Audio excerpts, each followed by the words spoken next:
Bonjour, bonjour à tous, bienvenue. Le soleil se lève à nouveau sur le bivouac du Marathon des Sables. 37e édition, nous sommes à la 4e étape, l'étape longue, 90 km, 36 heures pour la réaliser. On va justement parler de cette étape longue avec Christian Ginter, 35e Marathon des Sables pour lui au total. Bonjour Christian. Bonjour. Alors Christian, dis-nous un petit peu comment se passe ce début d'épreuve pour toi. Bon, on en est déjà à la 4e étape.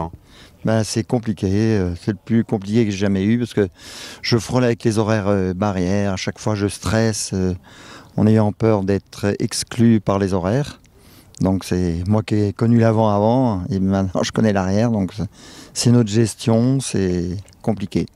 Compliqué, mais néanmoins tu as l'expérience ici. Ouais, mais l'expérience, le mental il a envie, c'est le corps qui ne suit plus puisque j'arrive bientôt à 70 ans. Donc on peut avoir fait 34 fois le Marathon des Sables, bon, c'est sûr que ça sert, mais c'est quand même compliqué.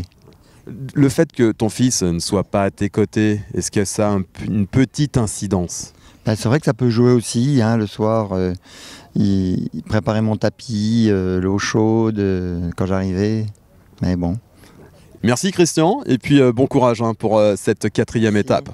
Une étape donc longue de 90 km. Petit rappel, les concurrents ont jusqu'à demain soir 19h pour passer la ligne d'arrivée. Allez, désormais, on va partir en direction d'une bénévole.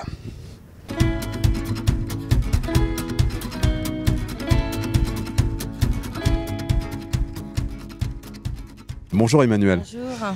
Quel est ton rôle ici exactement ? Alors, je suis comme bivouac, donc on est au plus près des concurrents pour être aux petits soins pour eux et leur donner les informations du jour et puis de tout ce dont ils ont besoin sur le camp, les réconforter, faire plein de choses, être là pour eux, quoi, voilà. Une vraie maman. Oui, en somme, c'est ça. Bon, en plus, toi, t'aimes bien la chaleur, parce que 35e, 37e... top au niveau de la météo. Oui, je sais pas comment je me débrouille, mais effectivement, je choisis toujours des années muy caliente. Et pourtant, j'avais racheté un matelas un peu plus chaud, pensant qu'il ferait plus frais. Et bon, je m'en sers pas vraiment. Voilà. Un matelas.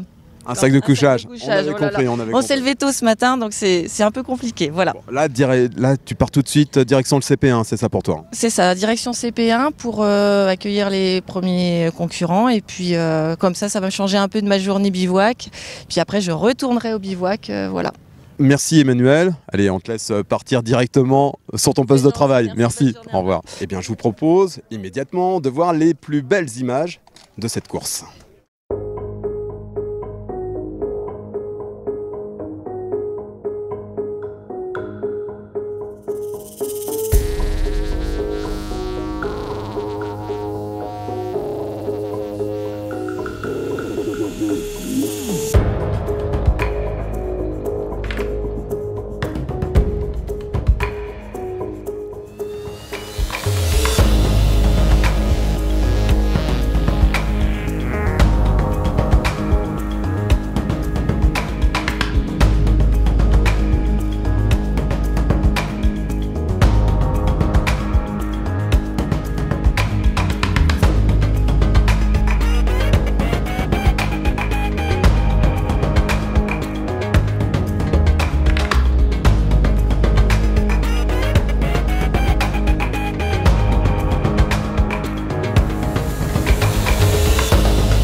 Si vous connaissez Koh-Lanta, son prénom va sans doute vous dire quelque chose. Il s'appelle Hugo Latriche. Eh bien, il est justement ici, sur ce Marathon des Sables. C'est la séquence rencontre.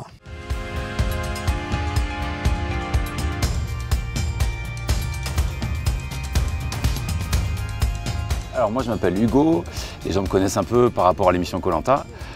Dans la vie je suis fauconnier, je ne suis pas un coureur expert et j'ai été invité pour participer à cette aventure un peu folle, quoi.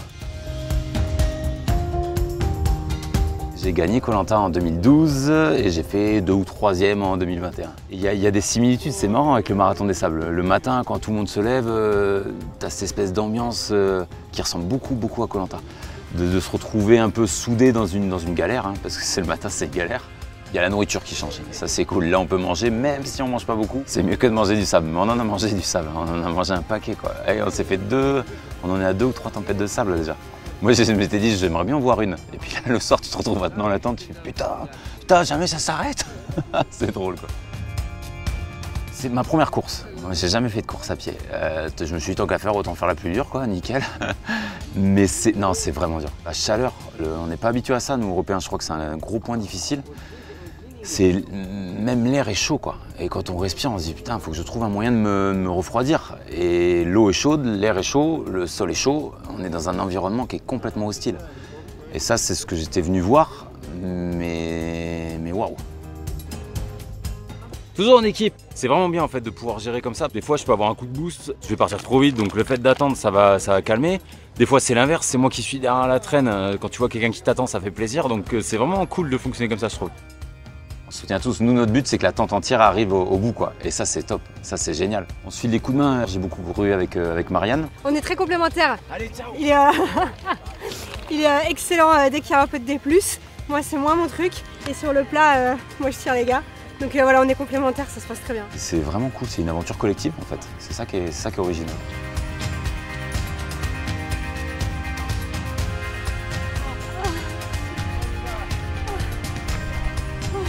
Là, il faut être résilient, mais dans la douleur quand même.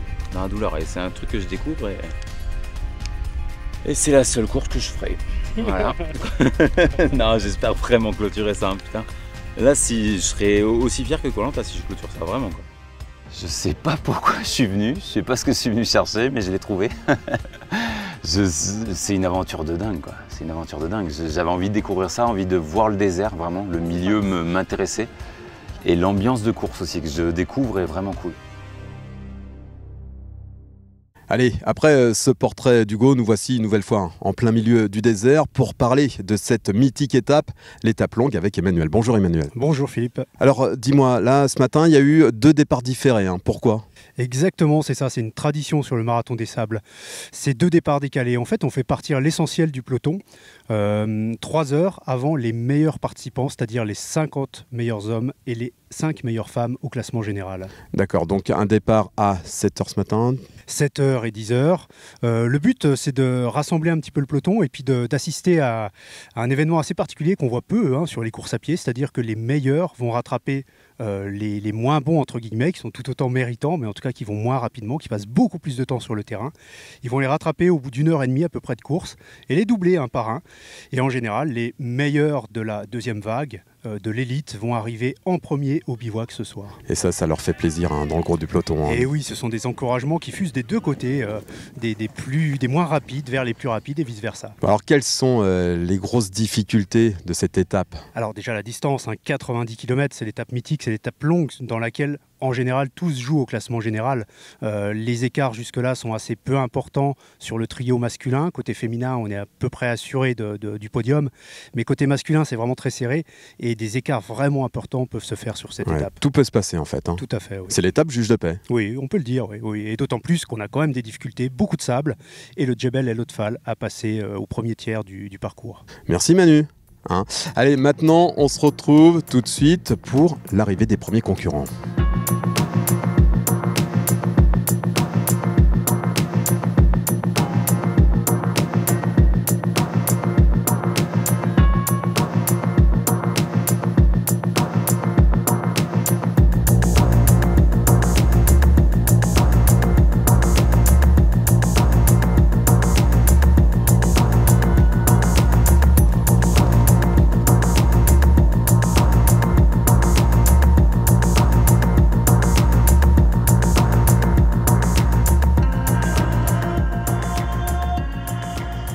soleil se couche sur ce bivouac de la 4e étape, étape longue de 90 km, une étape remportée par Mohamed El Morabiti avec un chrono stratosphérique, 8h14 minutes, talonné par Aziz Yachou et 3e place pour Rachid El Morabiti, un Rachid marqué par l'effort, on n'a pas l'habitude de le voir comme ça. L'émission est un petit peu courte, ne vous inquiétez pas, demain ça sera plus long, c'était juste une question d'organisation pour nous. Sur ce, je vous dis ciao, bye bye et à demain.